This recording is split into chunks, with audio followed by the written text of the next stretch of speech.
Sobat Budaya, tanam paksa berakhir pada tahun 1870 setelah keluarnya Undang-Undang Agraria pada tahun tersebut. Disusul keluarnya Undang-Undang Gula pada tahun 1871 menyebabkan orang-orang Eropa dan negara-negara sekitarnya, orang-orang dari negara sekitarnya berdatangan berduyun-duyun masuk Indonesia untuk membuka investasi, menanamkan investasinya di Indonesia. Hampir seluruh Pulau Jawa dirambah oleh mereka, terutama untuk penanaman gula. Tak terkecuali Ponorogo. Ponorogo mereka masuki setelah dirasa Madiun sudah terlalu padat. Sudah terlalu banyak orang yang membuka investasi, menanamkan investasi di Madiun, menyebabkan para planter barat pun akhirnya merambah Ponorogo pada sekitar tahun 1880-an. Pabrik gula dan penanaman tebu dilaksanakan secara besar-besaran. Tak urung hal tersebut memacu Ponorogo menjadi sebuah kota dan kian lama kian ramai dikunjungi oleh banyak sekali pendatang. Tak heran kita bila di beberapa tempat di Ponorogo, termasuk di tempat saya berdiri ini, banyak berdiri gedung-gedung tua peninggalan Belanda. Jalan ini adalah Jalan Soekarno-Hatta yang menghubungkan kota Ponorogo dengan kota Madiun sana. Dan di sepanjang Jalan Soekarno-Hatta ini banyak berdiri gedung-gedung tua peninggalan Belanda yang didirikan pada akhir abad ke-19.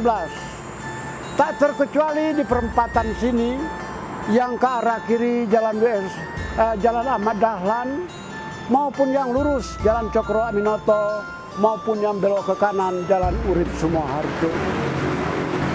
Di jalan-jalan tadi, Ahmad Dahlan, Cokro Aminoto, dan Jalan Urip Sumoharjo, serta Jalan Soekarno-Hatta ini, gedung-gedung tua, peninggalan abad ke-19 banyak kita dapati. Dalam berbagai macam gaya, dalam bermacam bentuk. Inilah adalah satu tanda bahwa di zaman lampau, Ponorogo banyak sekali orang Belanda. Banyak sekali daerah-daerah atau tempat-tempat yang pada waktu itu dimiliki Belanda. Dan hal inilah yang sebenarnya langsung atau tidak memacu perkembangan ekonomi kota Ponorogo. Dampaknya terasa hingga kini. Sobat Budaya, yang berada di belakang saya bukanlah sebuah mal. Gedung yang teramat indah ini adalah sebuah pasar rakyat yang namanya pun masih tradisional, yaitu Pasar Legi. Di sini rakyat Ponorogo, kaum pedagang kecil dan menengah membuka lapaknya untuk berjualan. Sungguh, sahabat budaya, suatu kebijakan dari pemerintah yang sangat kita hargai, bahwa gedung semegah ini hanya diperuntukkan bagi para pedagang kecil dan menengah untuk mengais rezeki. Kita lihat di sini gedung yang bercirikan khas Ponorogo, yaitu burung merak. Di samping ada juga reok yang acap terpampang di mana-mana. Di sini kita lihat identitas kota Ponorogo, yaitu burung merak dan reok tampil di sini. Sehingga kemewahan semacam ini tetap menampakkan tradisionalitasnya lewat hewan burung merak sebagai identitas kabupaten dan singa barong yang juga sebagai identitas kabupaten. Sobat budaya, bersyukurlah kita apabila kita mampu menjawab kebaikan pemerintah tersebut dengan rasa tanggung jawab, yaitu turut memelihara kelestarian dan bangunan-bangunan yang telah dengan susah payah dibuat oleh pemerintah. Oleh karena itu Sobat Budaya, mari kita jaga kota Ponorogo sesuai dengan apa yang telah dilakukan oleh pemerintah, yaitu melakukan pembersihan. Kita bantu pemerintah agar kota ini tetap menjadi kota yang bersih dan semarak serta menarik. Salam Sobat Budaya. Masih berada di sekitar Pasar Legi, pasar rakyat yang megah kita ceritakan tadi. Saya berada tidak jauh di depan patung Adipura. Patung Adipura ini berada pas di tengah-tengah perempatan jalan antara Jalan Soekarno-Hatta yang menuju ke arah Madiun, Jalan Urip Sumoharjo yang akan menjurus ke tengah kota sana, Jalan Kahdalan, dan Jalan Cokro Aminoto. Patung Adipura ini berupa seorang pria gagah perkasa memakai busana khas Ponorogo dan tengah menjunjung sebuah tropi, yang mana tropi tersebut adalah tropi Adipura. Ini adalah sesuatu ide kreatif yang kita temukan di kota Ponorogo. Keberhargaan atau penghargaan Adipura tersebut digunakan oleh pemerintah Ponorogo untuk menyambut para tamu yang baru datang dari Ponorogo dari arah Madiun.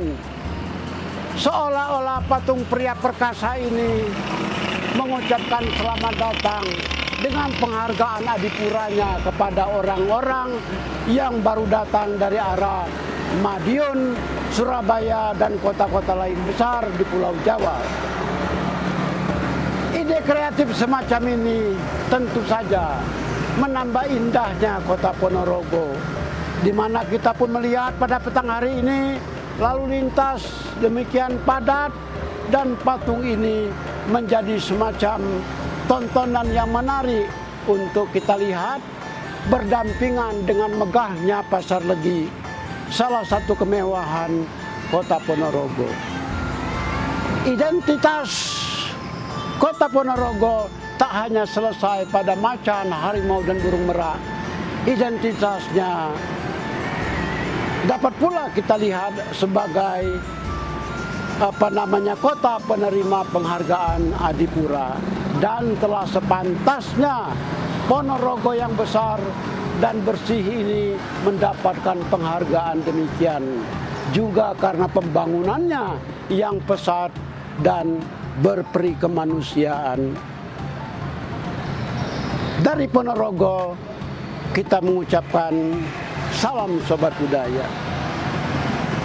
Sobat Budaya, tak banyak kota atau daerah di negeri ini yang mengangkat kesenian daerah sebagai ikon daerahnya. Ikon daerah semacam ini di mana-mana acap kita jumpai, berupa bangunan buatan manusia atau bangunan yang tercipta karena keadaan alam, gunung atau perbukitan atau bangunan-bangunan raksasa yang semuanya adalah hasil budaya manusia. Akan tetapi hasil budaya manusia berupa kesenian hanya sedikit daerah di negeri ini yang memilikinya dan melestarikannya dengan bangga. Termasuk kota Ponorogo, demikian bangga dengan reog yang mereka miliki. Di mana-mana unsur reog dapat kita jumpai.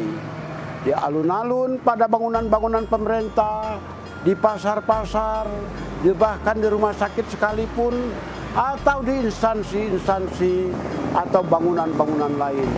Senantiasa kita melihat di mana-mana di Ponorogo, baik di instansi-instansi tertentu maupun dibangun pasar-pasar, serta rumah-rumah, bahkan rumah sakit, bahkan juga toko-toko dan sebagainya. Ikon Ponorogo senantiasa senantiasa tampil dan kita lihat. Di pasar Taurung kita melihat burung merak sebagai burung kesayangan atau burung yang dianggap ikon di kota Ponorogo. Demikian juga dengan kesenian reog. Arca singa barong dalam bentuk besar maupun kecil dapat kita jumpai di mana-mana. Hewan berupa macan, kumbang pun dapat kita jumpai patungnya ada di mana-mana. Kini saya berada di pojok jalan Jaksa Agung Suprapto yang termasuk dalam bagian desa Mangkujayan. Di sini kita bisa melihat ada serombongan pemain reog yang tengah beristirahat lengkap dengan singa barongnya di belakang sana. Ini adalah satu pengingat yang cukup kreatif bahwa kesenian daerah jangan sampai hilang, jangan sampai lenyap di telan zaman. Terlalu banyak kesenian daerah di mana-mana yang hilang di telan zaman karena kesibukan penduduk, karena kesibukan masyarakatnya yang tak lagi ingin memperhatikan kesenian. Di berbagai kota, kesenian mocopat misalnya sudah mulai menghilang. Kesenian karawitan sudah menguap ke udara. Akan tetapi di Ponorogo semuanya itu masih lestari dan diaktifkan secara intensif. Termasuk kesenian karawitan di Ponorogo masih dilakukan kesenian tersebut secara intensif. Dan sekali lagi demikian juga reog Ponorogo yang selalu siap diwariskan dari generasi ke generasi. Reog Ponorogo sungguh merupakan suatu kesenian yang sangat diindahkan keberadaannya di Ponorogo dan tetap secara intensif, secara aktif mereka lestarikan dan kita tetap berdoa untuk itu.